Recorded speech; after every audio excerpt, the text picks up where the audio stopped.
Hi guys, today I'm gonna be doing power steering flush for my BMW e46 to get rid of any bubbles after power steering component replacement, like hose or steering rack, power steering pump, anything.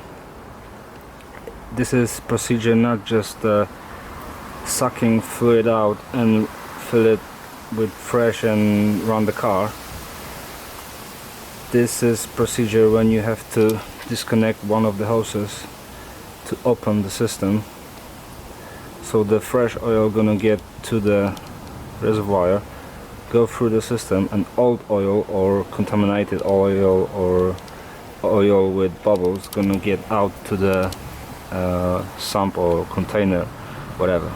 First thing, I'm gonna raise the car to remove the splash shield of the engine underneath the car to get access to the pump and actually drain the old fluid. But before I'm gonna drain the fluid, I'm just gonna disconnect or switch off the fuel pump by pulling the fuse. So after I'm gonna drain the oil, I'm just gonna be cranking the engine with just the starter motor. Now let the engine run until the fuel finish.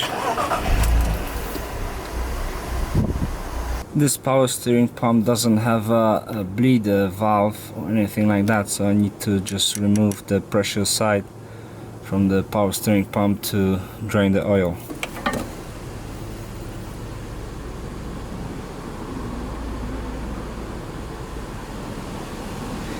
The oil is not old, it's just a matter of bubbles inside which are causing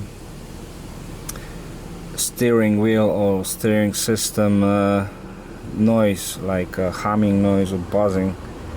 So normal bleeding with just filling up the reservoir and doing lock to lock and starting the engine, it's no go in the situation, because there's like 99% of chances that this oil gonna be full of microbubbles, so that's gonna cause noise anyway. Even small amount of these bubbles gonna cause noise, so the procedure I'm gonna perform is different and should avoid any problems. Now we need to disconnect the return side to the reservoir. Of course it's empty because I drained the oil, and you need to plug the port.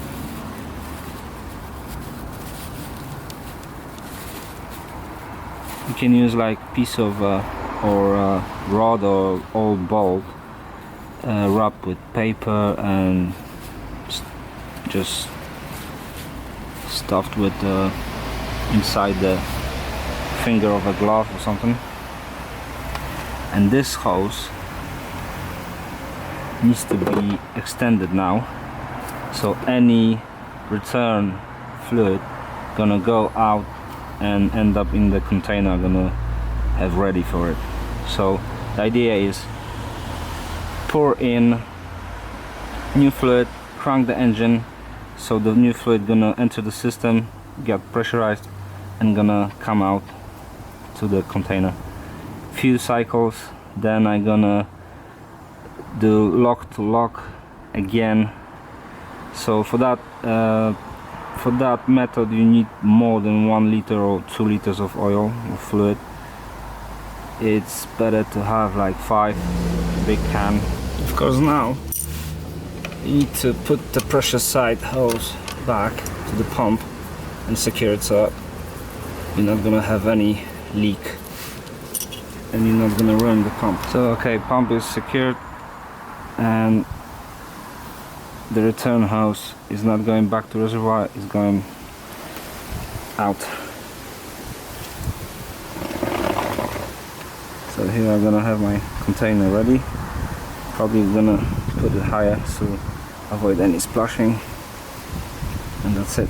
Okay, so reservoir is full with fluid, container is ready, so you can crank a few times and see what's gonna happen.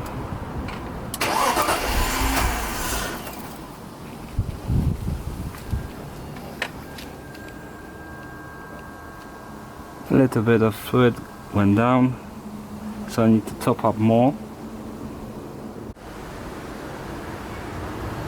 And again, cranking. Maybe I can see the fluid level.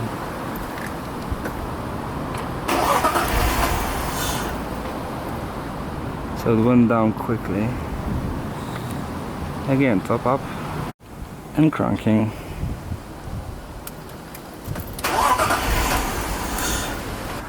Some old fluid is going out. That's good. We're gonna keep pouring and cranking.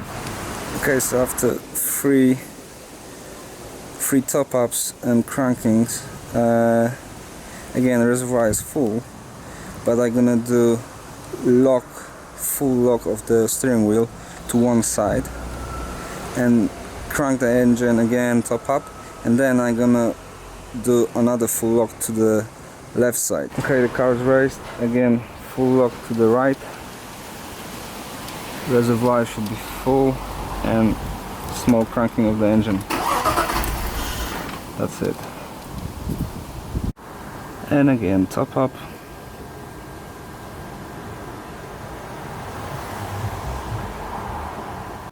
And crank. Okay guys, so the worst part of this project is it's very messy. It might be very messy, but if you know how to do it or be ready before, you might be okay. But the worst part of this project in the end is, like you see, I disconnect the extension from the return pipe. I got my clamp ready. The problem is reservoir is almost full and that plug needs to be removed as quick as possible and fit that hose over there. So I'm gonna leave it up to you how you're gonna do it. Your car might be different. You might have more access, you might have less access. I think I'm gonna release that screw and raise the reservoir higher, so I'm gonna get more clearance between the bottle and the alternator. Make sure you cover any other components like electrical components, so they won't be covered with automatic transmission fluid or power steering fluid in this case. So yeah, that's the worst bit of that project. Okay guys, I managed to put the hose back. As you can see, the alternator is dry. I wiped out some spill. Reservoir is full. All the connections are secured. So it's time to run the engine, put the fuse back on, and see what's gonna happen. I'm gonna crank the engine a few times to make sure there's no air pockets or something like that. So when I finish that, I'm gonna put the fuse back on and run the engine properly, then take it for a drive to see if there's any noise or any leak, anything left. I cranked the engine a few times without fuel pump on, and you can see there's still some small bubbles forming on top. That's why I'm gonna keep doing this until I'm gonna be sure there's no bubbles, and then I'm gonna run the car.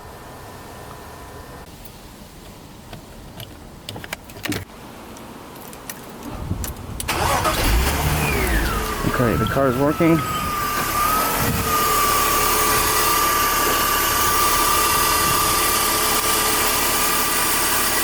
Still bubbles. Not many bubbles, but this is nothing comparing to normal bleeding with the power steering system closed. So I'm just gonna wait until those gonna go, and then keep trying starting the engine for a short period of time, then do lock to lock, and again to avoid any bubble formation. So that's how it should be done, I think. Alright guys, this is day after, because it was getting dark, so I didn't want to do it in the dark. But this is next day. You can see almost no bubbles at all. Not like comparing to the first clip on the beginning of the video. So that's the procedure. This is how you flushing your system. If you got some bubbles left after this, you can still stop the engine, suck the fluid out from the reservoir and fill up with fresh, slowly pouring inside, and keep doing this until you're gonna be happy with the result. And that's it. Quick tip: if you're still getting bubbles, if the fluid is foaming, any bubble formation on top, that means you have a leak or you have any spot in the system where the air going through the system. So don't do any more bleeding or flushing. Stop until you're gonna find the problem, fix the problem, and then you can do the same thing. So don't waste your fluid, just find the leak, find the problem. So I hope you enjoy this video. If you like it, please give me thumbs up, subscribe or comment. I hope it's gonna be helpful for you. Cheers.